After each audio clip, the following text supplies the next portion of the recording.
আজ একটি ড্রেস বানিয়েছি। দেখেন সম্পূর্ণ এই ড্রেসটা বানাতে কতটুকু লাগছে ভুলে যাব। সবাই ভালো আছেন? আসসালামু আলাইকুম। তো সবসময় এটা চ্যানেলের পক্ষ থেকে শুভেচ্ছা রইল।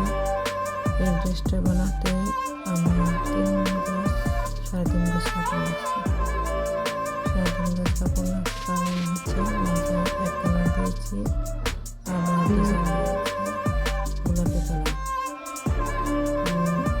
এটা লাগছে 2.5 গজ আর কালো কাপড়টা লাগছে 2 গজ। মোট কত গজ হয়েছে? 3 গজ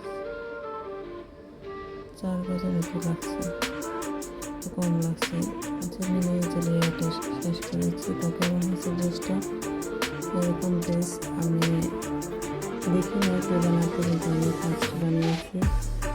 পায়জামার ডিজাইনটা কেমন দিয়েছি তো একটু বলে যাবেন কেমন হয়েছে।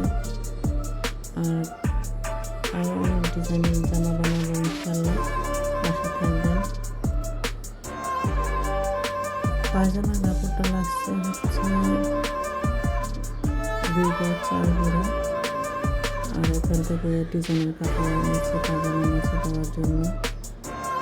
এই কাস্টমাররা আমার কাছ থেকে সবসময় ইনশাল্লাহ বানিয়ে করে বসে যেটুকু ইনকাম করি আলহামদুলিল্লাহ।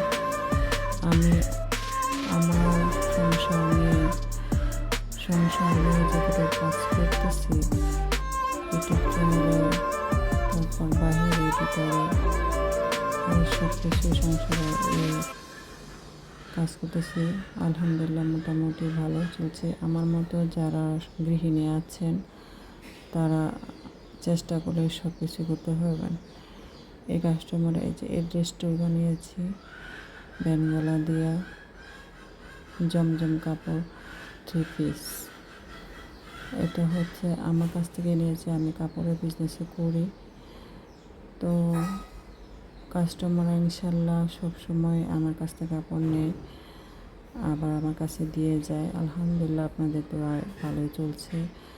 এই কাস্টমারে বানিয়েছে 3টা 3 পিস, একটা পেটিকোটও বানিয়েছি। এই যে আসলে আমি ভিডিও ধরতে পারি না, ঠিক মতো করতে পারি না, আপনার মনে কিছু নিয়েন না।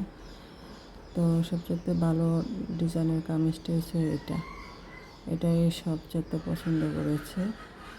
এই ড্রেসটা দেখে আলহামদুলিল্লাহ আরেকজনও বলছে যে এরকম ড্রেস আমাকে বানিয়ে দেবেন। বাচ্চারা দেখলে তো বলে আরও যে আমাকে বানিয়ে দেবেন। তো কেমন হয়েছে বলে যাবেন। আলহামদুলিল্লাহ সবাই ভালো থাকবেন।